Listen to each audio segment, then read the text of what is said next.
voltar agora aqui com o Mauro. Mauro, é o seguinte, né? O investidor, eu acho que assim, investidor nunca pode parar de estudar, tem que estudar todos os dias, tem que entender muito para realmente se antecipar aos fatos, conseguir realmente sair na frente, ter, né, bons investimentos, entender toda a dinâmica do mercado. E a gente viu que muitos investidores entraram na Bolsa nos últimos anos, nos últimos 5 anos, de 600 mil para mais de 4 milhões de CPFs na Bolsa, mas nos momentos de muitas quedas, de muitas volatilidades, que a gente vê que o investidor sofre, né? Principalmente esses que estão começando no mercado de renda variável, e aí vem toda aquela questão, como me proteger dos fatores adversos, né? Então essa é a pergunta que eu quero trazer para você. A gente tem que olhar para o micro, a gente tem que olhar para o macro, a gente tem que olhar para fundamentos, a gente tem que olhar para N situações, né? O cenário mundial como um todo.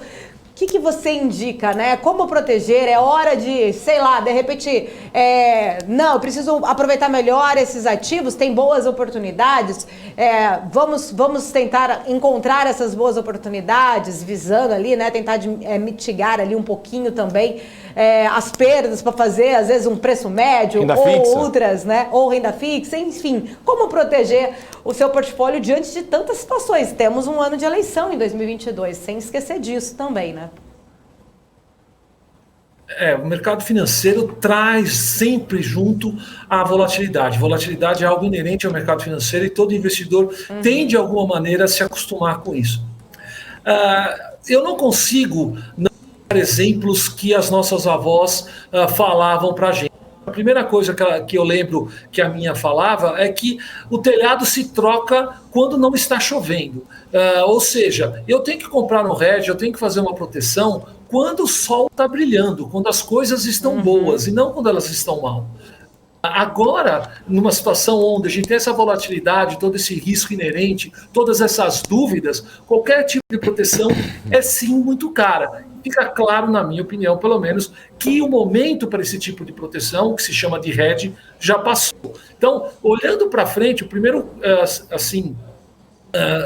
comentário que eu faço para o cliente, para o investidor olha, quando você tiver calma, quando tudo estiver azul, quando tudo estiver tranquilo, pensa nos dias de hoje, pensa nos dias da pandemia e percebe como te fez falta a hedge.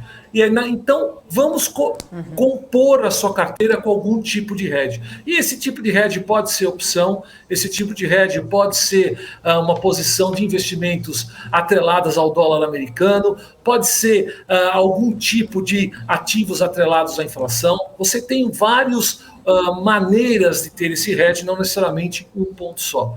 O segundo ponto também que a minha avó falava era o famoso não colocar todos os ovos numa cesta. Trazido para o investidor diversificação. Diversificação é algo que tem que ser inerente a qualquer tipo de ativo, qualquer tipo de investidor, desculpa. E diversificação ela não é só entre renda fixa e renda variável. Ela é entre Brasil, Estados Unidos, Europa e Ásia. Ela é entre ativos indexados à inflação, a Selic, pré-fixado, compor uma carteira na qual, dentro de cenários razoáveis, possíveis, você consegue ter uma proteção, um raciocínio que sustente aquele investimento. E a partir daí, você consegue passar por essas turbulências com um pouco menos de preocupação.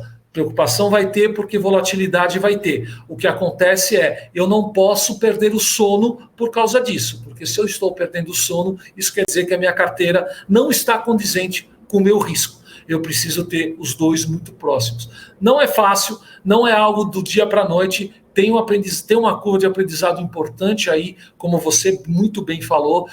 Eu gosto de dizer, porque eu vejo acontecer que os clientes, as pessoas com quem eu tenho contato, os investidores com quem eu tenho contato, têm aprendido isso em momentos de crise, principalmente da pandemia.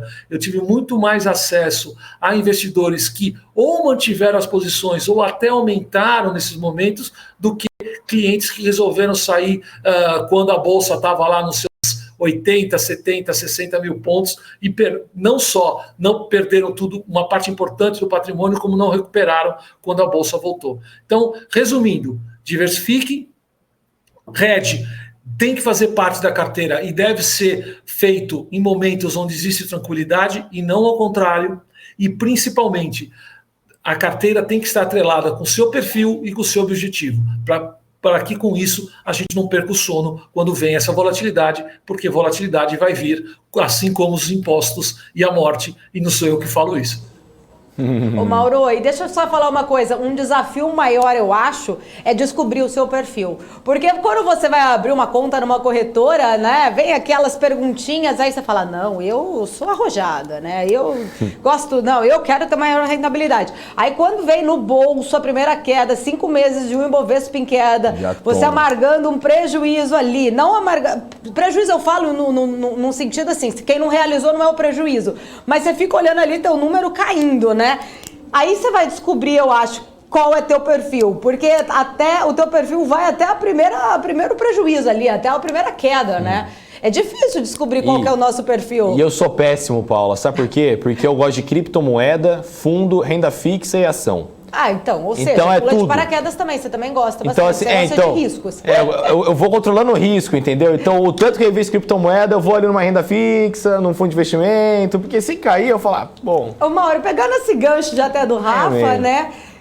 Existe aí talvez um percentual de quanto, para quem não conhece o seu risco, por exemplo, eu acho que eu tenho um perfil moderado, um exemplo, estou citando um exemplo aqui, mas aí eu deveria ter tantos por cento em renda variável, tantos por cento em renda fixa, como que eu, né, tento driblar aí o meu emocional também na hora de uma queda para não me desesperar e ir lá e realizar esse prejuízo também, porque acho que está tudo muito ligado, principalmente a ter esse controle emocional, né? Eu concordo totalmente com o que você falou. Todo mundo é agressivo quando ganha e conservador quando perde. É muito fácil a gente ser agressivo com a bolsa batendo novas máximas toda semana. O difícil é a gente manter esse perfil quando é um cenário mais complexo, como a gente está vendo agora. A resposta para a sua pergunta de qual é a carteira ideal, eu prefiro fazer ao contrário. Qual é o objetivo da sua carteira? O que você se propõe com essa carteira? Nós estamos falando de uma aposentadoria, nós estamos falando de uma compra de imóvel, nós estamos falando de uma viagem, talvez para Dubai, talvez para ver o Mundial, não sei, apenas uma ideia. O que a gente pode fazer? Da onde a gente vai tirar esse dinheiro e para que a gente vai tirar esse dinheiro? A partir daí a gente coloca o seu perfil, a partir daí você coloca o prazo do seu investimento e a gente consegue ter, olhando para o passado, a ideia da volatilidade ideal, ou pelo menos almejada para o seu perfil. Então, é um trabalho que eu diria que tem um pouco de arte, um pouco de experiência, porque tem muitas variáveis, muitas coisas que devem ser consideradas. Um cliente que quer um investidor que quer se aposentar em Miami, vivendo em dólar, vai ter uma carteira completamente diferente do irmão gêmeo a ele que queira passar um período no Brasil. Então, o que você percebe, o gasto em real é diferente do gasto em dólar, os riscos são diferentes, a inflação é diferente, e mesmo irmãos gêmeos nessa situação, com o mesmo prazo de carência para aposentadoria, vão ter carteiras completamente diferentes. Então, eu não consigo... A gente até tem carteiras padrão do ponto de vista de conservadora, moderada e agressiva, mas isso é só para começar a discussão com o cliente, começar a discussão com o investidor. O que a gente precisa é entender e aí sim aprofundar. Mas o importante, para concluir tudo da sua pergunta, o importante é efetivamente a gente não ficar muito confortável numa carteira com baixa volatilidade. É muito comum o investidor brasileiro dizer, eu sou conservador, eu vou para o CDI e assim eu estou tranquilo.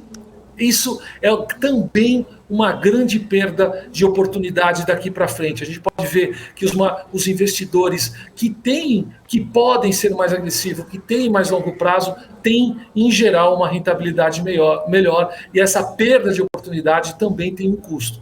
E só para terminar, quem ficou com o dinheiro todo no CDI nos últimos 12 meses, pegou coisa como 3 a 4% de rentabilidade e a inflação foi 10%. Ou seja, ele não ganhou 4%, ele perdeu 6%.